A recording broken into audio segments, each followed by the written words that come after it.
Gejala serangan jantung bisa saja muncul tanpa kita sadari ya. Sedikit rasa sakit atau nyeri di dada saja itu bisa jadi gejala yang ditimbulkan akibat serangan jantung itu.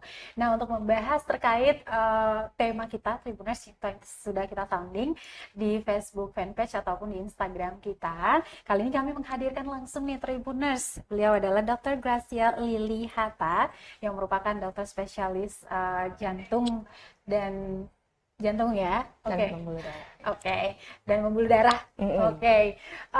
Ini sudah kita sounding juga Tribuners. Jadi terkait dengan tema yaitu GERD versus serangan jantung. Nah, untuk membedakannya bagaimana caranya dan seperti apa, kita akan kenali satu-satu Tribuners, membahas terkait dengan tema ini bersama dengan dokter kita yang sudah kita hadirkan.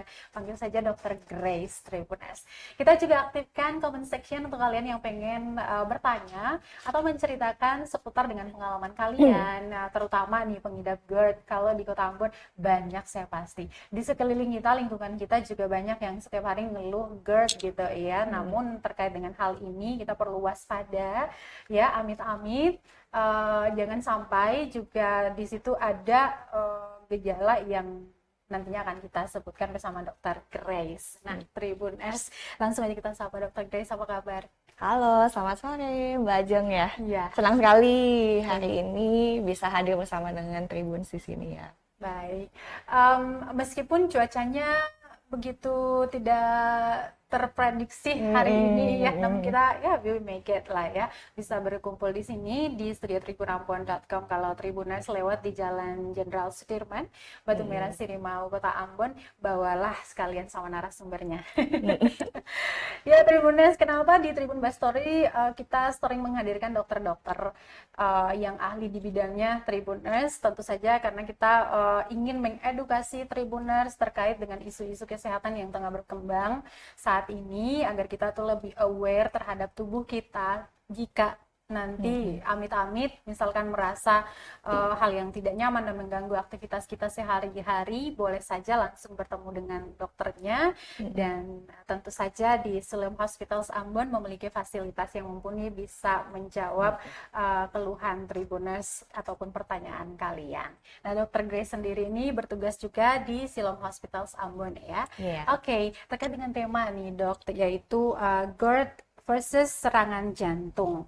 Sebelum kita masuk jauh terkait dengan kedua jenis penyakit yang berbeda ya Dok ya, mungkin boleh dijelaskan dulu seperti apa sih tanda terjadinya seseorang terkena serangan jantung itu? Oke, jadi kalau tanda utama serangan jantung yang paling sering dikeluhkan oleh pasien itu terutama nyeri dada sebenarnya.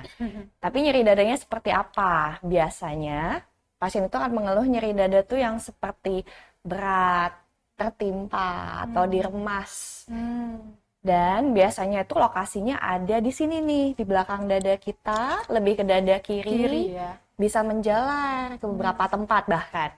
Bisa sampai ke lengan kiri, bisa sampai ke leher, ke rahang, ke ulu hati juga bisa, dan ke punggung juga bisa. Oke, jadi itu adalah tanda-tanda jika seseorang mengalami serangan jantung seperti itu ya. Lalu penyakit yang gejalanya berupa rasa sakit pada dada ini mirip dengan serangan jantung, salah satunya GERD. Makanya kita sandingkan si GERD ini dengan serangan jantung untuk dibahas seperti itu ya. Boleh dijelaskan dulu sebelum kita masuk lagi hubungan keduanya ini terkait dengan GERD tadi. Betul. Jadi memang nyeri dada sendiri itu penyebabnya salah satunya selain serangan jantung yang cukup sering kita temui adalah penyakit GERD. GERD itu sebenarnya gastroesophageal reflux disease. Jadi secara sederhana adalah ketika asam lambung seseorang naik kembali ke kerongkongannya atau bahkan ke mulutnya kembali. Biasanya karena ada katup atau ada sphincter yang tidak terlalu kuat di kerongkongan pasien, sehingga asam lambung itu bisa naik, membuat radang, inflamasi, atau perlukaan di kerongkongan atau di saluran mulutnya pasien. Sehingga nanti dia juga akan berasa tidak nyaman, nyeri, perih di daerah ulu hati, daerah dada, dan sekitarnya. Dan itu agak mirip dengan nyeri dada yang tadi disebutkan sama dokter terkait dengan serangan jantung itu ya. Kita Betul. ulas lagi. Lalu apa bedanya sebenarnya? Karena ini sama-sama merasakan nyeri di dada gitu ya. Yang membedakan si GERD sama serangan jantung ini apa? Baik, jadi kalau pada GERD, biasanya sensasi nyerinya itu lebih ke rasa panas. Jadi salah satu petunjuk adalah rasanya seperti terbakar. Pasiennya merasa heartburn, panas, terbakar. Kemudian merasa seperti ada yang naik ke dadanya atau bahkan sampai ke mulutnya. Kadang-kadang pasien mungkin akan merasa, kok mulut saya pahit, saya mual, saya mau muntah. Dan biasanya juga perbedaan utamanya adalah pemicunya. Kalau pada serangan jantung, seringkali terjadi berhubungan dengan aktivitas. Jadi sesudah aktivitas berat, atau saat pasien sedang emosi misalnya. Kalau dibandingkan dengan GERD, lebih banyak mungkin ke gaya hidup kayak pola makan mungkin, istirahat yang kurang, dan lain sebagainya ya. Berarti kita sudah bisa membedakan nih, gejala seperti apa yang menandakan GERD, dan gejala seperti apa yang menandakan serangan jantung tadi ya. Oke, sebelum kita lanjut lagi, saya mau mengingatkan dulu nih Dok, ke Tribuners, kalian yang punya pertanyaan boleh banget ke kolom komentar ya. Jika ada mungkin di antara kalian, keluarga mungkin atau kerabat yang lain yang pernah mengalami yang namanya serangan jantung atau GERD juga, kalian bisa share ya pengalamannya di sana dan seperti apa penanganan saat itu. Jika kalian ingin untuk dapat petunjuk pengobatan atau pelayanan yang lebih maksimal dari itu, boleh juga di-share di kolom komentar, nanti akan kita bahas bersama dengan Dr. Grace. Nah dokter, dalam kondisi apa ya kalau misalkan tadi untuk baik untuk GERD ataupun jantung yang sama-sama ada rasa yang apa ya, gejala yang sama begitu ya ditimbulkan. Lalu dalam kondisi apa, khusus untuk GERD dulu, dia harus bertemu dengan dokter, dan bagaimana dengan pasien jantung yang dalam kondisi apa juga, dia harus segera nih ketemu dokter. Oke, jadi kapan kita harus memeriksakan diri kita ya? Biasanya kalau nyeri dadanya mencurigakan nih, misalnya pasien cenderung merasa nyeri dada seperti yang tadi mengarah ke jantung, jadi terasa berat, terasa tertimpa dengan penjalaran yang khas, atau bahkan kadang-kadang pasien merasa disertai dengan sesak napas hebat, yang terutama berhubungan dengan aktivitas atau emosi. Tentu saja kita curiga ke arah jantung. Jadi dalam kondisi itu saya akan sangat menyarankan untuk melakukan pemeriksaan jantung secara lengkap. Baik, Tribuners, jadi jangan tunggu sampai fatal ya kalau dalam istilah kedokteran itu baru mau berkunjung ke fasilitas kesehatan seperti itu. Namun alangkah baiknya melakukan pengecekan terlebih dahulu, pengecekan dan lain sebagainya. Sebelum kita masuk ke langkah pengecekan itu, saya punya fakta dan mitos, Dok. Boleh, apa ini? Fakta dan mitos yang pertama, penyakit jantung menjadi penyebab kematian tertinggi di dunia. Nah, fakta atau mitos? Fakta. Fakta ya. Benar. Boleh dijelasin lebih jauh tuh, Dok? Penyakit jantung bersama dengan penyakit pembuluh darah ya secara umum, itu merupakan salah satu penyebab kematian terutama di dunia saat ini menurut data WHO dan juga data Riskesdas kita. Itulah kenapa penanganan dan juga pelayanan terkait dengan pasien penyakit jantung ini benar-benar menjadi fokus utama pemerintah kita ya. Betul. Masih sampai sekarang. Oke, Tribuners, mari kita sama-sama gandengan dan saling menjaga ya. Fakta mitos kedua, perempuan tak perlu khawatir karena pria yang lebih sering terkena serangan jantung. Fakta mitos, Dok? Mitos. Mitos? Iya. Oke, kenapa bisa mitos, Dok? Jadi sebenarnya secara umum pada usia muda nih, laki-laki memang lebih beresiko terkena penyakit jantung koroner. Tapi resiko ini menghilang seiring dengan perempuan semakin bertambah usia. Jadi saat perempuan itu menopause atau dia berusia katakanlah sudah di atas 50 tahun, resiko dia terkena penyakit jantung koroner itu sampai 2 kali lipat. Hal itu berkaitan karena hormon-hormonnya berkurang. Jadi saat menopause ada hormon estrogen yang turun sehingga bisa menyebabkan kerusakan di pembuluh darah, di organ-organ jantung dan sebagainya. Jadi sebenarnya pada usia lanjut, terutama sesudah perempuan menopause, resiko dia terkena penyakit jantung koroner 2 kali lipat sebenarnya dibandingkan sebelumnya. Apakah itu artinya bahwa si generasi muda-muda ini tidak terlalu peduli dan ngeh terhadap kesehatan jantungnya karena pasti di lansia juga kok gitu, Dok? Ya sayangnya memang terutama di kalangan perempuan ya. Jadi karena selama ini kita berpikir, sebagai perempuan jarang kok yang kena penyakit jantung koroner. Tapi itu menyebabkan dalam banyak hal keterlambatan diagnosis. Jadi karena dia merasa kayaknya tidak mungkin penyakit jantung koroner, jadi dia datang mengecek ke dokter juga terlambat. Akhirnya didiagnosanya terlambat, ditata laksananya juga terlambat. Jadi memang ada kesenjangan antara kewaspadaan kaum perempuan sama kaum pria sampai saat ini sih memang. Karena mungkin masih mitosnya hanya laki-laki yang bisa kena serangan jantung koroner. Iya. I see. Kita masih punya fakta mitos yang terakhir. Orang kurus tak berisiko mengalami gangguan jantung. Fakta mitos, Dok? Mitos juga. Mitos. Benar. Boleh dijelasin lebih jauh, Dok? Karena penyakit jantung koroner itu faktor resikonya sebenarnya diantaranya yang paling penting ada perokok, ada tekanan darah tinggi, ada kolesterol tinggi, ada kadar gula yang tinggi atau diabetes. Jadi dia kurus tapi dia gulanya tinggi, atau dia kadar kolesterolnya sangat tinggi, atau dia perokok berat, juga tentu saja merupakan faktor resiko penyakit jantung koroner juga. Nah, Tribuners. Jadi nggak mesti kalau kurus tidak beresiko, ya. Benar. Oke, Dok. Sejauh ini ya, terutama saat bertugas di Siloam Hospitals Ambon, pasien ketika datang ke dokter itu dalam kondisi yang seperti apa, kayak rate kondisinya itu seperti apa yang sudah fatal kah atau baru diagnos kah, seperti apa? Baik, di rumah sakit kami di Siloam sendiri, kami menangani sangat banyak kasus penyakit jantung ya, dari UGD-nya, kemudian di poliklinik jantung kami juga kasusnya bervariasi. Biasanya sih yang datang dengan serangan jantung akut ke UGD, keluhannya adalah nyeri dada yang berat. Jadi memang nyeri dadanya berat, sesak hebat, bahkan bisa lemas mendadak sampai keringat dingin.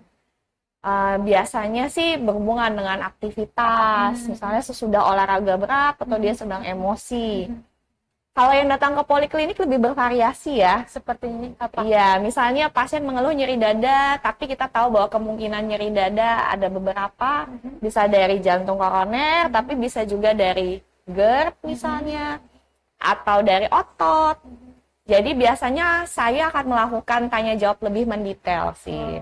Untuk mengetahui dulu karakteristik nyerinya itu seperti apa, baru nanti menyarankan melakukan pemeriksaan lain yang mendukung. Baik, terkait dengan pemeriksaan khusus untuk penanganan pasien jantung. Di Siloam Hospitals kita tahu punya fasilitas yang mumpuni gitu ya. Namun khusus untuk penanganan pasien jantung ini, fasilitas seperti apa yang kemudian mendukung agar pasien tidak ragu-ragu ketika harus dilarikan ke Siloam Hospital Ambon?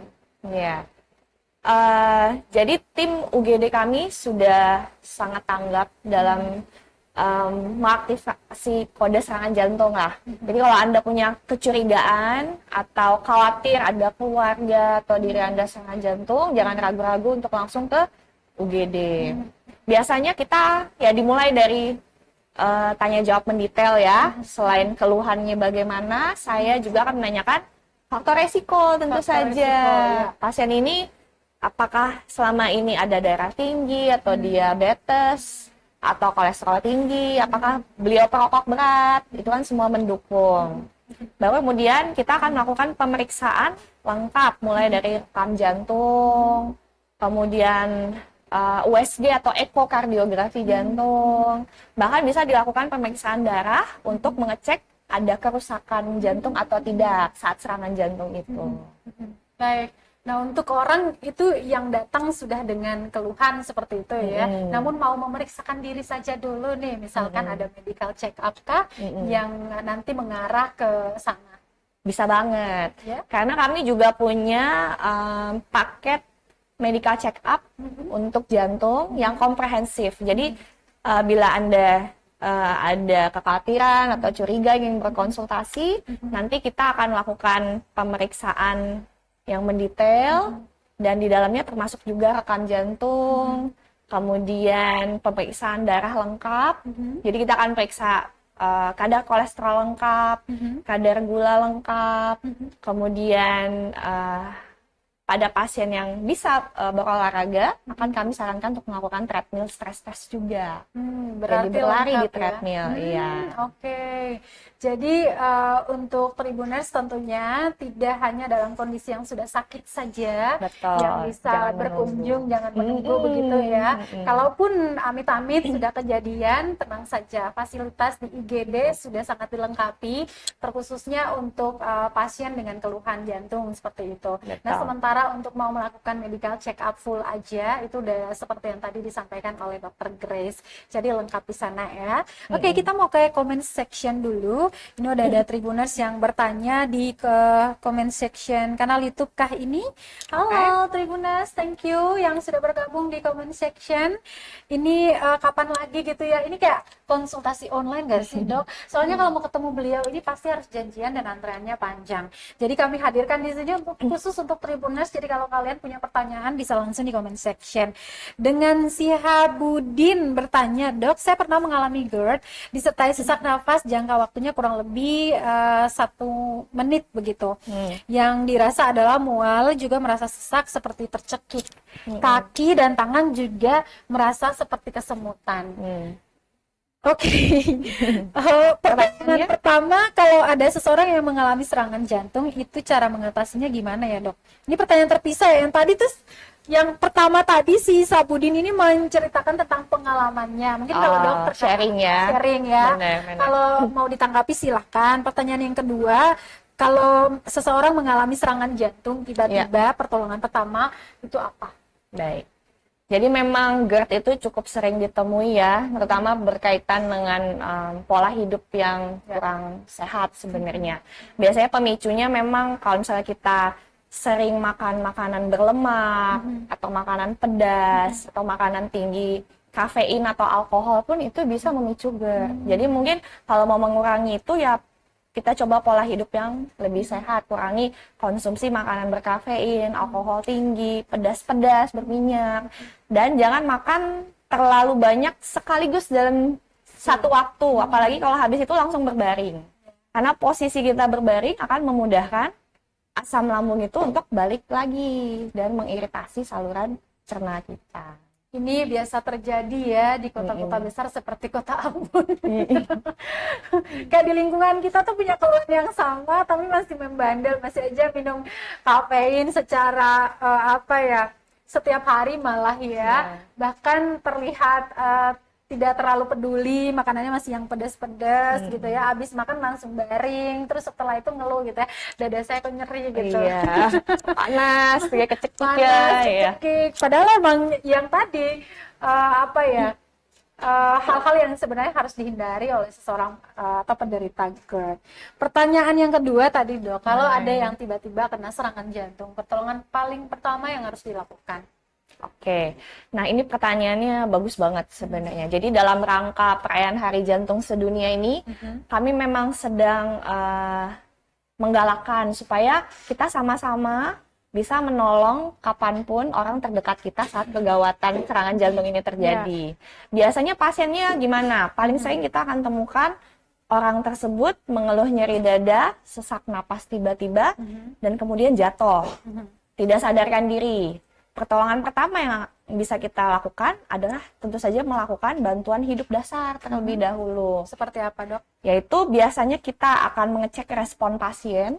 Kalau memang pasiennya tidak sadar, segera panggil ambulans. Jadi segera telepon rumah sakit terdekat atau ambulans terdekat yang bisa menjemput.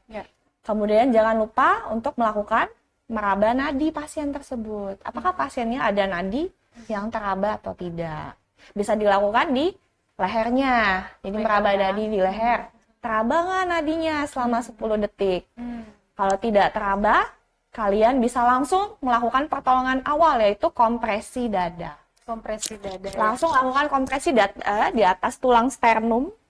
Jadi jangan di tulang iganya. Lebih mudah di tulang yang tengah yang keras. Jangan di tulang rusuk. Kompresi dada dengan cepat sebanyak 100 kali per menit. Berganti-gantian dengan napas buatan. Nah, itu pertolongan pertama yang bisa sangat efektif membantu pasien yang serangan jantung yang tadinya berhenti jantungnya, bisa saja kembali lagi. Karena biasanya yang bisa menolong justru adalah orang terdekat di sampingnya. Kalau nunggu ambulans atau paramedik datang kan butuh waktu ya. Oke. Terkait dengan panggilan terhadap ambulans misalnya, ini kalau misalkan ada nomornya di Siloam Hospitals nanti bisa dipin ya di comment section, boleh dibantu biar Tribuners juga bisa mencatatnya di sana. Nah, seperti yang tadi di-mention juga oleh Dr. Grace bahwa di 29 September ini kita setiap tahunnya memperingati Hari Jantung Sedunia ya. Ini dalam rangka seperti karena kita tahu bahwa penyakit jantung ini menjadi salah satu penyakit yang bisa menyebabkan kematian, dan itu angkanya tinggi banget untuk sudah disampaikan oleh WHO juga. Jadi menjadi salah satu perhatian pemerintah untuk bisa sama-sama kita jaga agar angkanya berkurang ya, jangan menjadi penyumbang begitu. Nah, terkait dengan aktivitas yang bakal dilakukan di momen masih di momen peringatan Hari Jantung ini yang tadi disebutkan Dr. Grace, ini nanti akan dilakukan kapan? Sudah dilakukan ataukah seperti apa?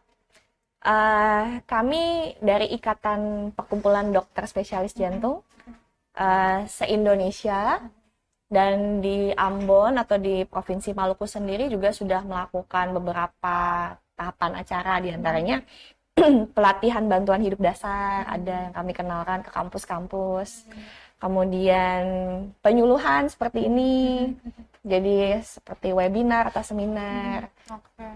Ya, ini salah satu untuk mencerdaskan masyarakat Kota Ambon agar lebih aware lagi, Provinsi Maluku lebih umumnya terkait dengan penyakit jantung. Oke, apakah masih ada pertanyaan di comment section? Kita cek dulu.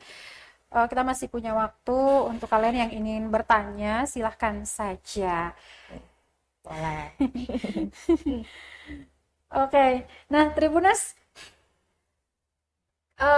sudah kita dengar terkait dengan gejalanya dan pertolongan pertama bagi pasien yang tiba-tiba terkena serangan jantung. Ini langkah yang paling harus semua orang pelajari dan tahu seperti itu ya. Bagaimana caranya sih dok? Mungkin bisa dibagikan juga beberapa tips untuk kita bisa sama-sama mengimaninya, mengimplementasinya agar terhindar dari penyakit jantung. Oke, jadi yang paling penting sebenarnya adalah menjaga hidup sehat. Saya selalu menekankan ada 6 hal penting, 6 yang bisa kalian ingat dengan cara mengingat saja, cerdik. Cerdik ya. Cerdik. Apa itu? Yang pertama, cek kesehatan secara berkala. Oke. Jadi lakukan pengecekan ke dokter kalian secara berkala saat ada keluhan atau tidak ada keluhan, atau termasuk memeriksakan faktor resiko kalian seperti kadar kolesterol, kadar gula, tekanan darah secara rutin, itu harus dicek secara berkala. Oke. Kemudian? Yang enyahkan asap rokok. Tentu saja, rokok adalah musuh utama. Jadi ya kita jangan merokok, kita juga jangan dekat-dekat dengan orang yang merokok sebenarnya. Baik. Yang berikutnya? Yang berikutnya adalah R, rajin berolahraga. Jadi kita jangan mungkin anak muda zaman sekarang sibuk ya kerja kantor, pagi-pagi pulang sore, akhirnya melupakan bahwa olahraga itu penting. Olahraga itu penting. Jadi kami selalu menyarankan berolahraga 4-5 kali seminggu. Dengan kalau bisa olahraganya aerobik 30-60 menit lah sehari. Oke, ini sudah diimani sama anak Tribun. Yang berikutnya dok? Yang berikutnya adalah D, diet seimbang. Diet seimbang. Jadi kurangilah makanan yang asam lemak jenuhnya tinggi. lebih banyak konsumsi yang asam lemak tidak jenuh, banyak serat, buah-buahan tentu saja, dan rendah garam. Rendah garam, ini yang masih sulit nih. Kita suka yang asin-asin. Kita suka yang asin-asin. Sebenarnya rekomendasinya itu 1 hari konsumsi garam kita hanya 1 sendok teh garam dapur loh. Oke. Separohnya ditaruh di sayur kan? Iya. Kemarin taruh di ikan. Selebihnya udah. Belum di mie instan. Oh, itu juga. Selanjutnya dong. Yang berikutnya adalah istirahat harus cukup. Tidur malam itu penting. Kalian harus bisa beristirahat yang cukup juga. Baik. Ini yang terakhir. Kemudian yang terakhir, Kak, kelola stres. Oke, semuanya ada di Almendo. Tersangka utama kelola stres ini. Coba kasih tipsnya, gimana sih kita tuh bisa sama-sama cerdas mengelola stres itu? Karena stres itu berhubungan ya, stres itu bisa meningkatkan hormon-hormon jelek sebenarnya dalam badan kita. Jadi bisa bikin tekanan darah naik, kadar kolesterol naik, merusak jantung dan pembuluh darah. Jadi stres itu harus dikelola dengan baik ya. Berarti kita mungkin harus lebih banyak belajar bersyukur, lebih banyak berdoa, ya kan? Mendekatkan diri sama Yang Maha Kuasa. Ya, punya tempat berbagi yang bisa dipercaya. Pokoknya jangan stres ya. Oke. Dok, aduh, kita udah dapat banyak info ya terkait dengan tema yang sudah kita bahas dari tadi, yaitu GERD versus serangan jantung. Dan tercerahkan, semoga ini juga bisa menjadi bekal untuk Tribuners dan kita semua agar lebih aware terhadap tubuh kita, terhadap lingkungan kita. Dan kalau misalnya amit-amit sudah kejadian di Kota Ambon, Provinsi Maluku, kita punya rumah sakit yang bisa melayani pasien dengan berbagai keluhan tentunya, dan fasilitas yang mumpuni, tenaga dokter kece abis dengan kemampuannya ya Tribuners ya. Dok, sebagai kalimat penutup kita di sore hari ini, apa yang ingin disampaikan ke Tribuners? Oke, jadi mari kita sayangi jantung kita. Sayangi jantung kita bisa kita mulai dengan melakukan pengecekan berkala dan sejak dini. Jangan anggap remeh keluhan nyeri dada apapun. Kalau bisa kita cek lebih dini, tentu saja akan lebih baik di tata laksana kemudian hari. Baik, terima kasih Dr. Gracia Lihata SPJP yang sudah menjadi narasumber kece kita di sore hari ini, membahas terkait tema kesehatan tentunya. Seperti harapan kami semua, semoga semuanya tercerdaskan dan selamat melanjutkan rutinitasnya. Thank you so much. Terima kasih. Dr. Grace, sampai ketemu lagi di pembahasan yang tentunya berhubungan dengan jantung ya. Oke, Tribuners, selamat melanjutkan rutinitas Anda. Saya dan narasumber saya kami pamit. Selamat sore Almato. Terima kasih. Download Tribun X sekarang. Menghadirkan lokal